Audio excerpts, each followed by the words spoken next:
Greetings, this is Reverend Juliet Nightingale, and welcome to this transmission of Toward the Light, leading back to the source. This week I'm very pleased to have a friend from Lancashire, which is also my birthplace, the author of a couple of very tremendous and thought-provoking books. The first one is called You Will Be Wiser When You're Older, and the next one is called The Stars Are Falling. This man has been through multidimensional, out-of-body, abduction, and other spiritually transformative experiences. Let us welcome to Toward the Light, Matthew Delooze. Welcome, Matthew, and how are you, friend? Hello, Juliet. I'm very fine, thank you very much. It's a pleasure to be speaking to you tonight. It's wonderful to speak with you. Well, why don't we start, Matthew, by your telling the listening audience a bit about, actually you've been on quite a tremendous path really since childhood, so why don't you start, if you don't mind, describing some of the experiences you had when you were a child? Yeah, well, the main experience I had as a child, I was 6 years old, and it was I was basically playing out with my friends, as young boys do, and I suddenly got a stronger urge to go home. Something was alerting me to go home. So I set off, I left my friends playing, and running home to my home. I suddenly I had to climb over a wall to get home. Taking a shortcut home, I had to climb over a wall. And while I was climbing over this wall, a bird in a tree caught my eye. It just seemed to attract my attention. And the bird hopped up the tree, branch by branch, and as it approached the top of the tree, it flew away in the direction, and my eyes followed it. And as my eyes followed the bird, I picked up a light. I could see a light in the distance, and the light seemed to attract my attention. The best way of explaining it is a torch moving around. If you move a torch around and it shines on the wall, something like that, just a weird light flying all over the place. And then it seemed to get bigger and bigger and bigger, and I was transfixed in the position watching it, and basically it came flashing towards my face, and I seemed to go into some sort of a trance-like state, for want of a better word, and next minute it was like I was surrounded in a mist, and then I seemed to enter some sort of a craft or a machine. And as I say, I was only 6 years old at the time, and it's very hard to put it into words. But basically, I ended up with two men. One looked very strange, but the other one was a blonde-haired man, and he looked a very nice person. The first impression I got was he was a very nice person. And he calmed me down. He made me feel at ease in a way. And basically he guided me over to a window that was in the crafter machine or whatever it was. And he said, come and look at the window. And as I approached the window, I could see my friends that had left just a few minutes before, but they couldn't see me or the craft. They were just carrying on playing and doing what they were doing before I left them. Well, basically I started asking this person questions and creating a bit of a noise because I didn't know what I was doing. I didn't know where I was, and then a woman, a lady came towards me, and she calmed me down. Before the lady came in, I'd seemed to travel around so fast, so instantly. Wherever I thought of, I was there. I thought of my school. As soon as I thought of my school, I was over the school looking at the school. As soon as I thought of anything I thought of, I was splashing around. So I thought of my mother. I wanted to see my mother, and in an instant I was looking down at my house with my mother through the kitchen window, and she was washing the dishes in the sink, and I could plainly see her. And it was so real. You know, I was literally in a machine, looking down at my own house, and I could see through the kitchen window, and my mother was washing the dishes. Then the man said, "You don't want to." I really thought I was going to go home then. I thought they was going to let me out of the machine. I could just walk into my house. But no, the machine shot up in the air at tremendous speed. You could see the earth getting smaller and smaller and smaller. The best way of describing that, Juliet, is to mention the Google Earth you are on computers. It was a similar situation to what you can see now on Google Earth, but this was 40 years ago. How did that feel for you? Sorry? How did that feel for you when you were going through that, when you saw yourself actually going farther away from the planet? I started to get scared. I started to get a bit scared. And I started kicking and screaming and asking questions, and I got really, really upset, and I wasn't getting any answers off the man. And I must have created so much noise and upset that a lady came in, a beautiful looking lady came into the room, and I mean really beautiful. And basically I immediately felt a tremendous love for this woman, and an awe-inspiring love for her. I don't mean romantic stuff, I mean just completely, utterly love for this person, and she really calmed me down in an instant. And she started talking to me, and she was saying things that obviously I didn't understand, but to make it short, she said that although I couldn't remember her, I'd previously promised her that I would help in the future when I grew up. And even though she kept telling me that I couldn't remember promising her because I'd come to Earth, I'd been born as a human being on Earth. So for that reason, I could not remember what I promised her before I came here. But we were linked in some way. I know that may sound strange, but that's the way it was. She was telling me that I could not remember because I'd actually been born on Earth, and I had to live a life as everybody else was on Earth without remembering the reason I was here. That's the way I understand it now anyway. And basically I was shown, even though I was only a little boy, I was shown very graphic visions of what's happening on Earth in the future, and really graphic destruction, death, starvation, murder, animals being sacrificed, very nasty visions of what was going to happen, doom and gloom. And I was then told that I would help prevent this from happening. But the reason I was being spoken to then was I was going to be warned that I was going to have some very bad experiences in the very near future. And even though I was only a little boy, I had to be brave, and everything would be all right in the future, and I'd get through the bad experiences, and I'd learn from them, and I'd basically help in the future because of the bad experience I was going to have. Well, obviously at the time I didn't take it seriously. I didn't. A 6-year-old boy, I just thought, oh, something bad's going to happen. That's it. And I never really. It didn't really affect me worrying about what was going to happen.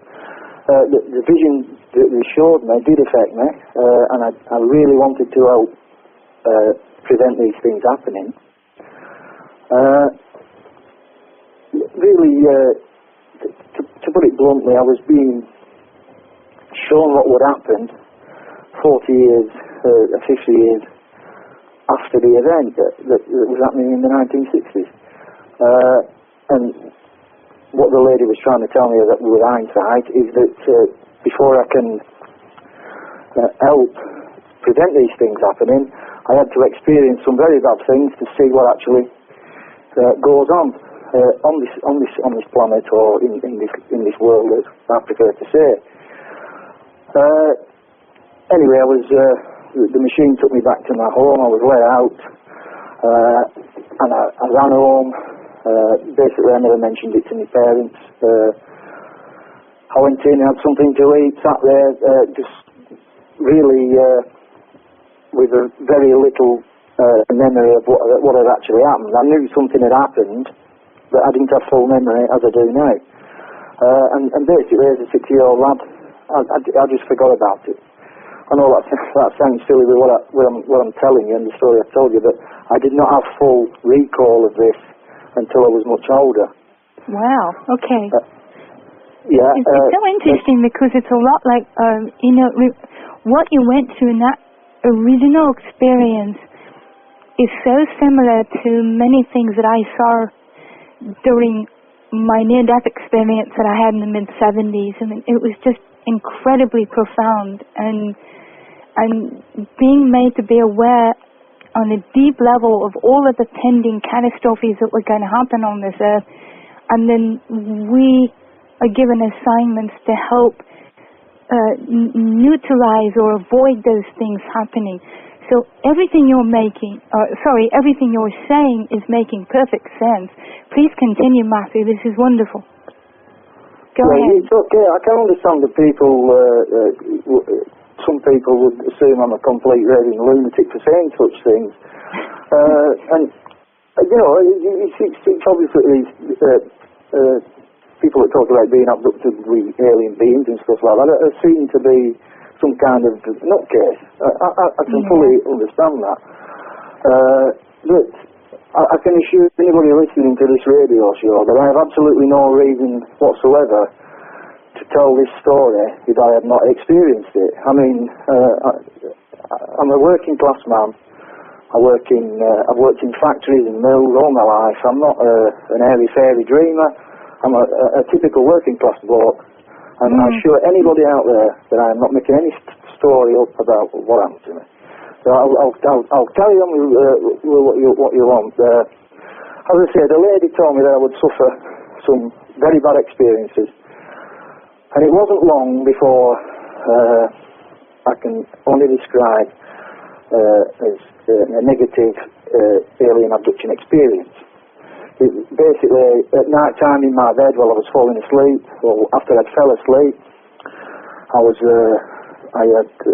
awoken by what I can only describe as alien beings. What can I say? Reptilian type beings, horrible looking creatures that seem to appear at the bottom of my bed like a nightmare. On the first occasion, the being that came to my bed had like a green light in his hand, like a torch. I call it a wand. It was like a long, thin piece of green, illuminating green something, whatever it was. And he touched my leg with it, like a light touched my leg, and I was immediately rendered paralysed. I was basically paralysed. I couldn't move. All I could move was my eyes. I couldn't move my eyes around. Now, I know this day and age you're told that it's sleep paralysis and things like that. But again, it wasn't anything like that. I know it wasn't anything like that. And basically, I was lifted up, floated through solid object, mainly the window on a couple of occasions, through the glass, just floated through the glass like some magician's trick, and again zoomed up into the sky. So fast, it's unbelievable how to describe it. I remember basically seeing the gutterings on my house, the roof, and then woof, you were miles and miles and miles in the sky. How this happened, I have no idea. That's how it happened. I went through the what's known now as experiments. A lot of abductees have mentioned experiments, Juliet. Basically messing around with I had sperm samples taken aged about 9 or 10 year old, and people say that you can't produce sperm at 9 and 10 year old, but I assure you at around 9 or 10 year old I was growing pubic hair and I produced sperm. People think that you can't produce sperm at that age, but you can. I had these very many bad experiences. It would take me hours to go through them with you, Juliet. But basically, I was psychologically terrorised by some sort of evil, bad, malevolent power, and I cannot get across to people. Basically, mentally and spiritually terrorised. Why I can't explain in an interview. You take me hours and hours and hours. This went on until I was 14, 15 years old. Wow. And then this stopped because I'd learned how to defend myself. How frequently did this happen, Matthew? Do you recall? In the early days, up to the age of about 11 years old, it was very frequent. Very, very, very frequent. Every week or so. And then it was so frequent. And then as I got older, and I learned how to battle it off, or whatever they'd finish what they wanted to do with me, it disappeared altogether. Especially, I had another experience that may interest your listeners. When I was 14 years old, the experience was an out-of-body experience. While I was having having dental treatment, because in the 1970s we used to have when we had teeth extracted, they used to use gas and knock you unconscious. These days they use an injection. There's no gas used, but in the 1970s I was in a dentist and they put me unconscious, and I floated out of my body, out-of-body experience, under the influence of this gas. And basically again I watched myself float upwards. I floated right through the ceiling of the dental surgery, and I floated into the sky. And I looked around, and a door opened, and I found myself in a crafter machine, whatever you want to call it. But this time it was a pleasant experience. I saw a man in robes, looked like Santa Claus, had a beard, long beard, white hair. And he basically told me that it was over with. You know, the bad things that were going to stop, and they'd finished, and all I had to do was be a good boy. And it was like at the end of the experience, sort of thing, the negative experiences that I had were actually over with then. If that makes sense. It was like you've gone through, you've learned what you had to learn, and now it's done and dusted. Now you'll be able to move on. And then after that, Juliet, I led a pretty normal, what people would assume to be a normal life. I got married, I had a couple of children, and worked hard. I'm only a working man, a factory worker, worked in a metal aircraft factory. And basically, for the next 15 years, nearly 20 years, I didn't have many experiences at all. We just lived a normal life. But I always felt that something big was going to happen in my life later on. I always knew that this world that we live in is not what it appears. And exactly. as I got into my 30s, I started to question things were happening in my life that caused me to question everything about my life, my work, my marriage, everything. Everything. I seemed to question everything, and basically due to I can only describe as mistreatment by my employers. I worked in a factory, and a new management team came into the factory to run it with an iron fist, to be honest, and there was a bit of workplace bullying going on and mistreatment, and that added to my thoughts at the time that things in this world wasn't what they meant to be, and I was questioning everything in my life at that time. And over a period of 2 years, things started to really go downhill for me, and I was feeling really bad in myself. And to cut a long story short, I experienced what I describe as a spiritual awakening in work, that other people would describe as appeared to other people that are having a nervous breakdown. And I can see how people think that people that have had experiences like me can be classed as a nutcase or a lunatic, because the symptoms that I was suffering at the time can appear to look like you're having a nervous breakdown because you're questioning and your mind is working overtime. Would you like me to describe the spiritual awakening things that I experienced?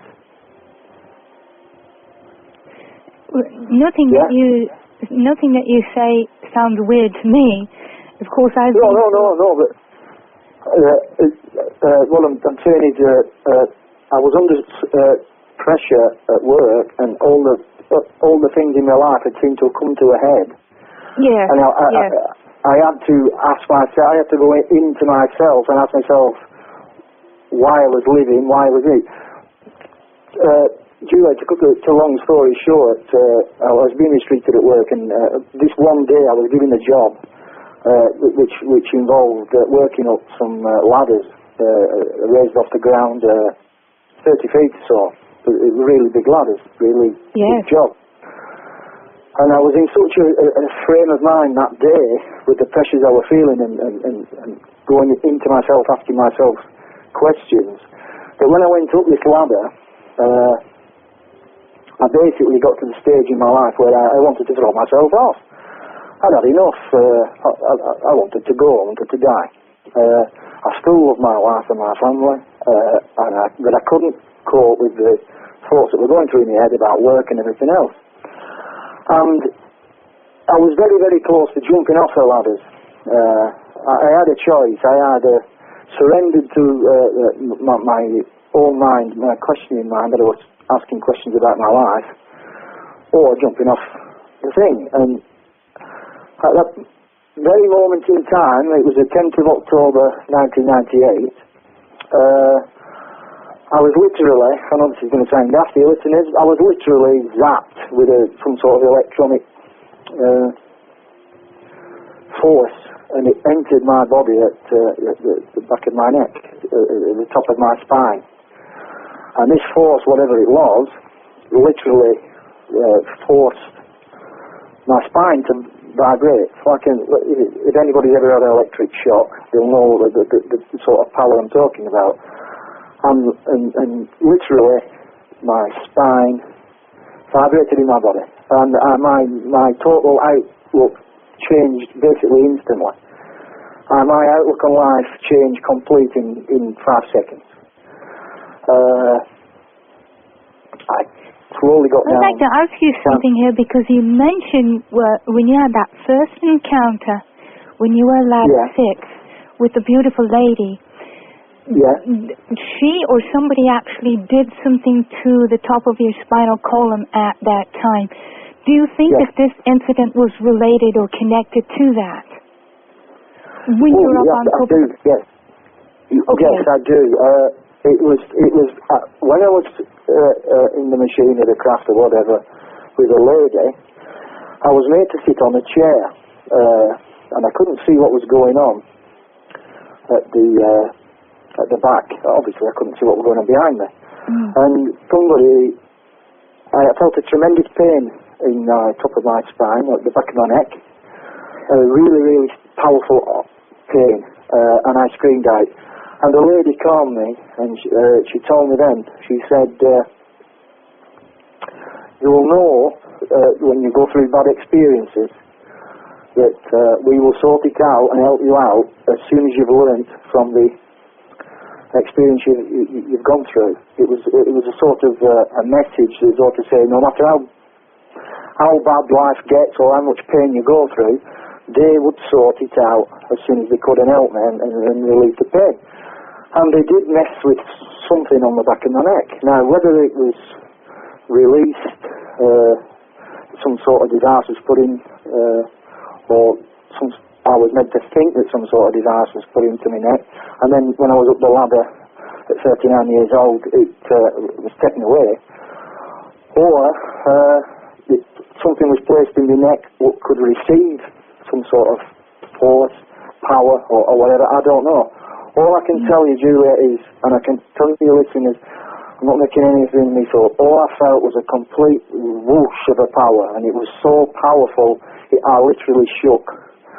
And I felt such tremendous, the same love as I felt when I saw the lady, when I was sick. The same kind of overpowering love I felt while I was basically up the ladder, raised off the ground.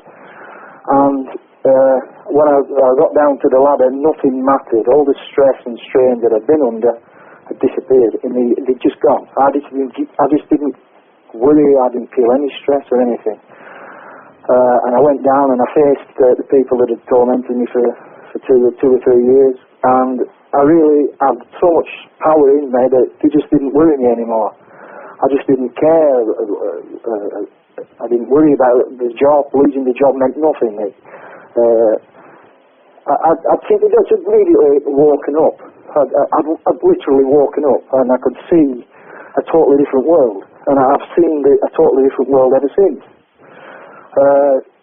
Obviously, some people might say, well, what you've done, Matthew, you've had a nervous breakdown, and that's it. That's all you've done. You've suffered a nervous breakdown. But that is not the case, because... No. From that day onwards, I remembered a psychic, because from the ages of 20 to 30 odd, as I say, I lived a normal life, fully asleep. I was just a robot for this world, operating in this world as a robot, going to work, going to sleep, going shopping, deciding to what everybody does. We were literally robots for the state. And during that time, I was informed by a psychic in 1996. I was informed by a psychic about a load of events, and I didn't take this psychic seriously at the time. I just didn't take it seriously, to the skeptic, if you like, about psychics and stuff like that. And but everything that this psychic said in the mid-90s came true in the late 90s, 5 or 6 years later. And everything that the psychic said has come true in the last 3 or 4 years. As I say, I'm a factory worker. To be told that you'd start writing books and passing on information and talking about alien abductions and things like that, there's no way in 1995 would I believe it for 1 minute. But yeah, I am doing it, you know, and and not worry about the consequences. I wouldn't dare come on any radio show or wrote any book mentioning my childhood experiences. No way. But now I'm openly and willingly doing it. And basically, Juliet, whatever happened up that ladder, when I was up the ladder, whatever power struck me in the back of the neck, is a very powerful force that is determined to see that what's happening in the world at this present moment in time comes to a stop. That's what I feel. It's got to be stopped, what's going on. The current events in this world are leading to such a nasty, evil world that it has to be stopped. And that's what I believe the force, whatever it was that's woken me up, is operating with other people. And exactly, yes, it is. Big time. And in fact, I think, some of the timetables that you've mentioned have also been really significant because I went through a lot of changes in 98 and 99 also, and it was really interesting reading your books. I just kept reading, and I finally finished it last night. And first of all, I want to tell you they're beautifully written. You've done a tremendous job on them. They're very clear, they're very concise, it's very easy to follow and to understand. And I also, it triggered a lot of memories of experiences that I've been through also. And then also reading in your blog about, what you discovered in Blackpool. I mean, it just had me gobsmacked. I was blown away by that. And I have to say, according to everything that I've been through and that I've researched, everything that you've said is spot on. And you're not mad, and you certainly haven't had a nervous breakdown, not at all. You've been through what I would call a heavy initiation.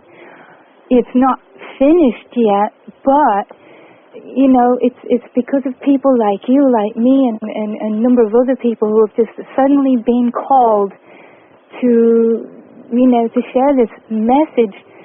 But we had to go through these experiences in advance so that we could speak from experience rather than just research. So this is tremendous, and I really commend you for this, what you're doing. Let's pause for just a moment, and if you would like, share with the audience how people can find your material. You got websites, anything like that you'd like to share, please feel free to do so. Talking about experience, learning from experiences, my life followed a path where I have witnessed most of the bad things in the world to probably help me try and expose them as I get older. I've just finished writing another book. It's in rough form at the moment. I'm hoping to get it published somehow in the next month or so. Great. To write these things, I have to talk off my direct experiences, and what I remember going back to my childhood again was I ended up, I don't know what they have in the States, but in England, if you have problems as a young person, or you've got problems with your parents or whatever, they put you in what they call care of the local authority. I remember that, yes. Now, care homes for young people, or approved schools if you've been misbehaving. Now, for some reason or other, I ended up being placed in the care of the local authorities in Lancashire, by Lancashire County Council. And when I think back, I didn't really deserve to be put in care, and my parents didn't need the stigma of having me put in care at the time, but I ended up in care. It was like a fate. It was fate. I ended up in care. And when I think back now, what I witnessed in the care homes, is going to enable me to be able to expose what actually goes on in the care homes, the abuse of children, the authorities are basically corrupt, and I could not do this without having experienced it myself. And exactly. Now I've got a question for you. Was that as a result of that drawing that you did connected with Jesus in the classroom? I know that triggered something too. You know what I'm talking about? Yes, of course I do. Yes, what happened to your listeners' point of view is when I suffered when I experienced the thing up the ladder, the powerful force going into my spine, it brought back a lot of memories that I previously didn't exist. I'd slight memory of them, but once I'd come down from the ladder I was zapped on, the memories came back more vividly. And this is very important here. What I experienced in classroom at school, we was told it was coming up to it was coming up to Easter, and it was Palm Sunday. It's Palm Sunday today, and we was told in class to draw something connected to Easter. Jesus and all this in the classroom, and basically everybody were drawing Jesus and donkeys, and all I did was write the word Jerusalem, and I put 4 letters around it, surrounding the word Jerusalem, which were Matthew, Mark, Luke and John. I did it in letter form, N-L-J. And basically, I don't know why I'd done that. It was like something technology or automatic or whatever, but I couldn't be drawing donkeys and Jesus. I just drew this thing. And as the teacher came round looking at his work, she pulled me out to the classroom and ridiculed me in front of the class for not doing what I was told. Basically, I got a telling off, but she didn't just tell me off. She took me in front of the class and ridiculed me, not all the class laughing at me. And basically, she thought I was sent to the headmistress to get the cane for being disobedient, because I'd reacted to ridiculing me by calling her a liar because of the story that she was telling the class. I don't know where these words had come from, but I basically had a row with the teacher, and I said she was a liar and the story she was telling was false. And I was taken to the headmistress, and that, on a 5 cents memory, that's all I could remember. I got the cane, I got the ruler across my hand, 3 lashes of the ruler. It was my punishment for what I'd done. And before I had the experience up the ladder, that's all I could remember. But after the experience up the ladder, I remembered being taken to a building in my hometown, which is Birmingham in Lancashire. I was taken to a building and sat in front of a table with a man and a lady, nicely dressed, and the room smelled very clean and polished. And the man got a box out. He started talking to me, and he got a box out of his desk, and he put the box on his desk, and he opened the box, and he got a large gold coin out of the box, and he basically he spun it on the table, and he had 2 lamps, and the 2 lamps were shining on the coin, and it was making me concentrate looking at the golden coin that was spinning. And I was trying to fight this. I knew it was wrong for me to look at this coin, and I was trying to look away from it. And so he got another coin out, and he spun that, and so there were 2 coins spinning, and with the light effect on them, it was very dazzling. It seemed like there was sparks coming off the coin. They were very hypnotic, And I was only a young boy at the time, and I was basically having an adult conversation with this man, this doctor type man, and he was telling me that he was swearing at me and telling me that I wouldn't remember what was going on, and I wouldn't be speaking about this, and I wouldn't be drawing this, and he was telling me that he was basically insulting me and insulting everything about me, my family, and he was very, very, very, very nasty. And all I can remember is that I passed out. I was put under hypnosis or an hypnotic sleep, and all I can remember doing before I fell asleep in a hypnotic state was that I would remember one day, and I vowed to myself that day that I would remember what he was doing to me, and I have done. You know, it's so real to me what happened in that room with the man and the spinning coins. It's so real now, but as I said, before I had the experience up the ladder, I had no memory. Only I had flashbacks of it, very little bits of memory. And as I say, the memory only came back to me after I'd been up the ladder.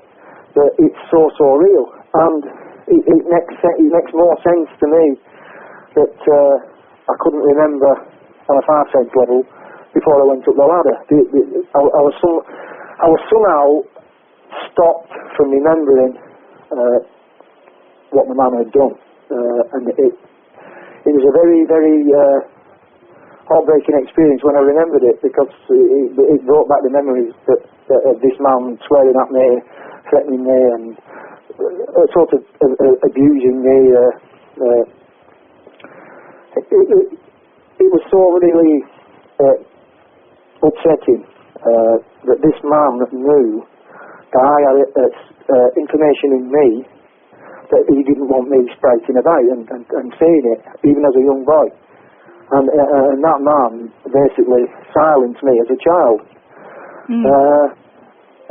And that experience in itself tells me that there's a very, very, very nasty force that's covertly ruling this world.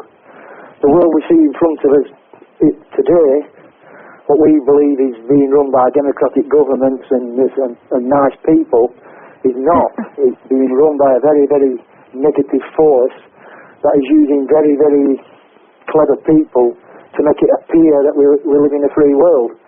Exactly. And we're not living in a free world. We're living in an illusionary world. What I'm leading up to in the story is that there is a force behind the official version of events in the world that's operating behind the scenes. I hope I'm making sense on that. The best way of describing it,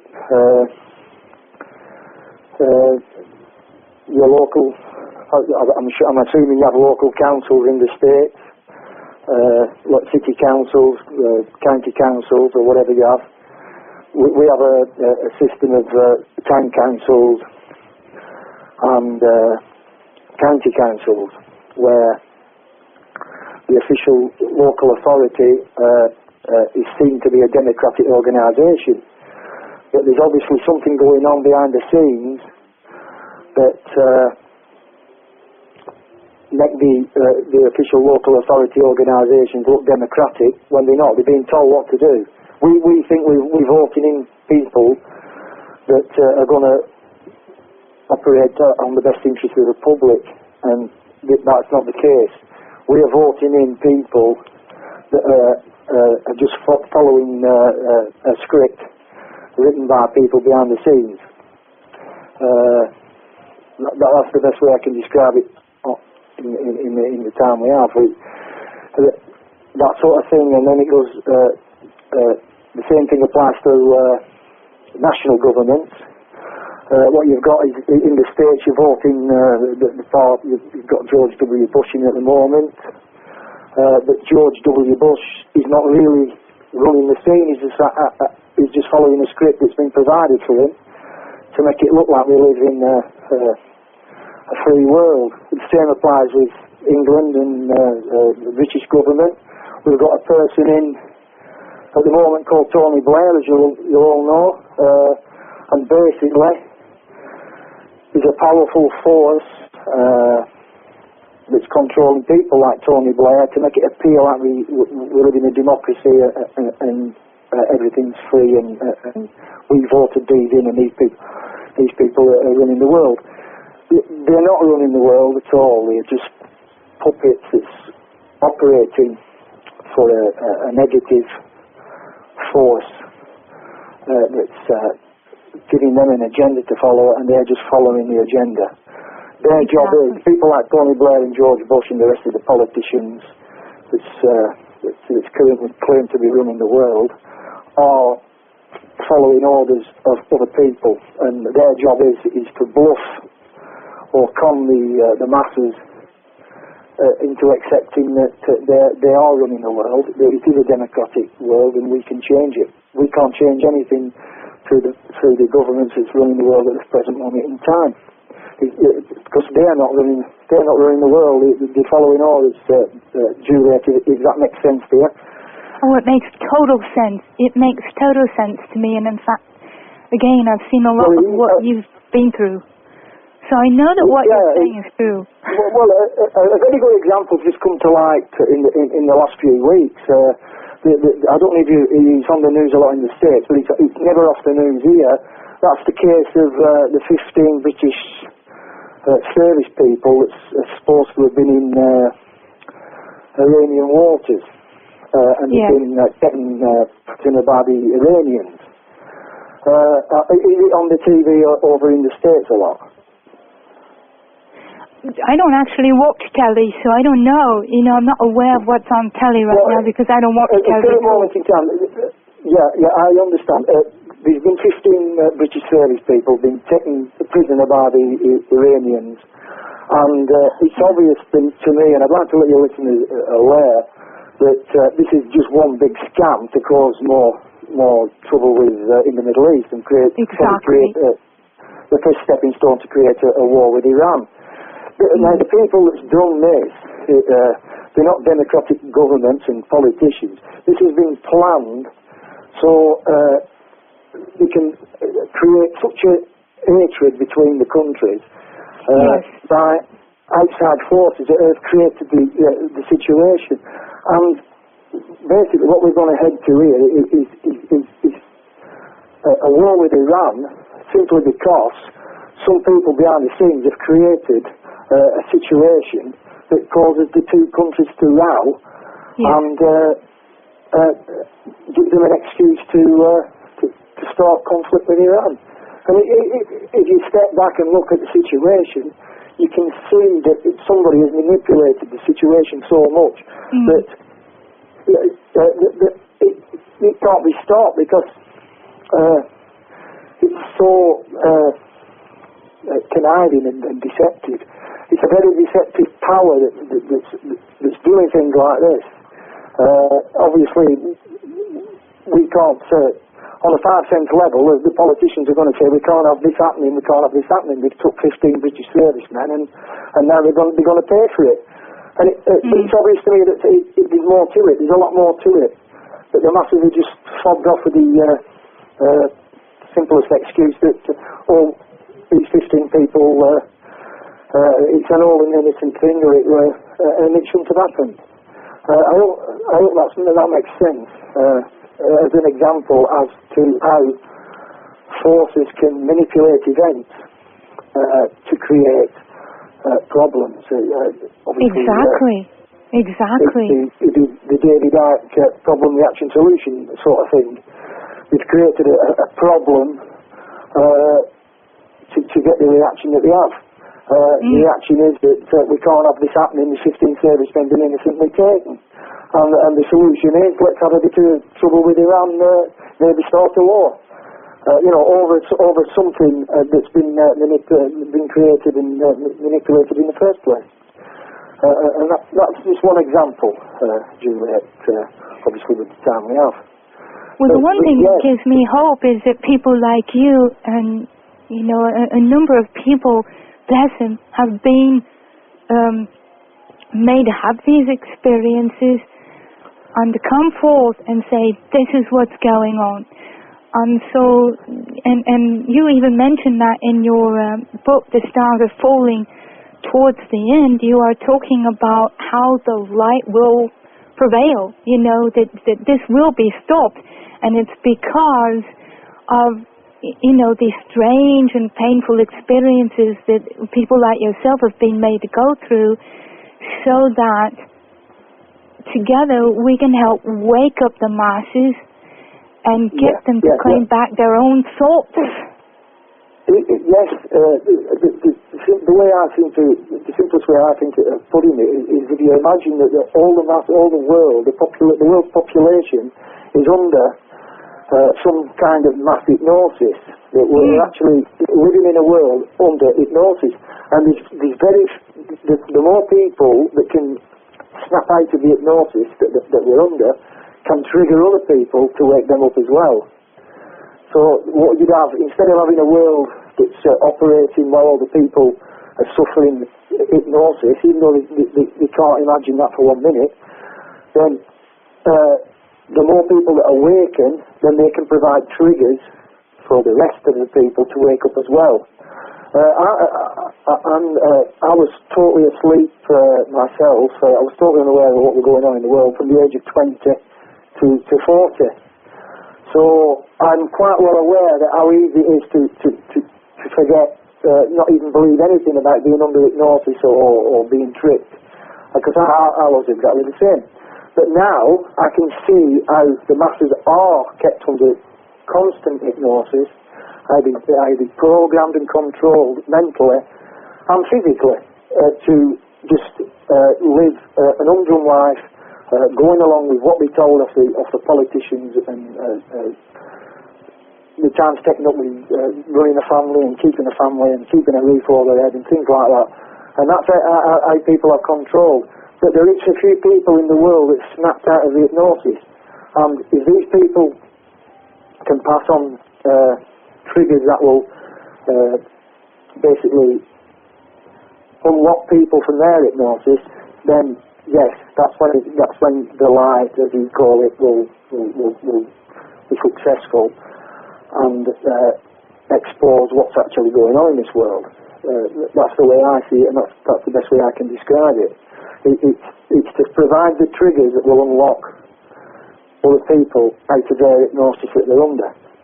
No one knows they're hypnotised until they've been de-hypnotised or unhypnotised.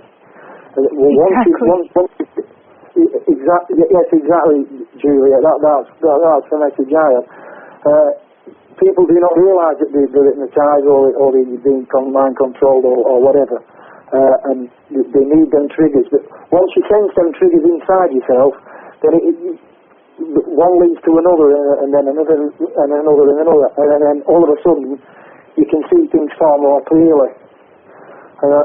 That's the way I feel, anyway. Well, this has really been tremendous, Matthew. I want to thank you so much for being on Toward the Light this evening. Well, that's okay. I just apologise for being an amateur. I'm not used to talking on radios and stuff, but I've tried to get my point. I've tried to get the stuff across I wanted to get across. And it's been a pleasure anyway, Juliet. Oh, you've done wonderful. And tell us a website where we can find your book. Tell the audience, the listening audience, what the website is.